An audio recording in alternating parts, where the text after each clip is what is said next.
Если взрослых еще как-то с горем пополам можно убедить в том, что фастфуд вреден для здоровья, то попробуй доказать это детишкам, которые то и дело тянут родителей в рестораны быстрого питания за очередным бургером, картошкой фри или стаканчиком колы.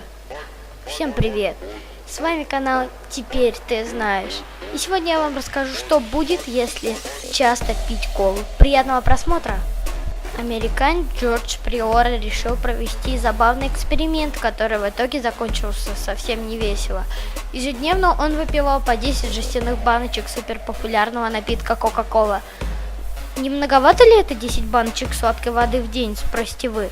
Чтобы сохранить чистоту эксперимента, Джордж придерживался обычного рациона и вел абсолютно обычный образ жизни. И вот что произошло. Когда он встал на весы перед началом эксперимента, они показывали отметку 168 фунтов, что равняется приблизительно 76,2 килограммов. Ежедневно весы начали показывать цифры все больше и больше, 176 фунтов, примерно 79,8 килограммов. Прибавления в весе наблюдались не по дням, а по часам. Здесь вес достигает уже более 85 килограммов. Но Джордж так и продолжал пить десяток баночек газировки ежедневно. В конце эксперимента он уже весил почти 86,2 килограммов, точнее 190 фунтов. Выходит, что всего лишь добавив в рацион Кока-Колу, Джордж набрал за месяц ни много ни мало 10 килограмм. Для чего же он так гробил свой организм? В одном из интервью Джордж дал ответ на этот вопрос.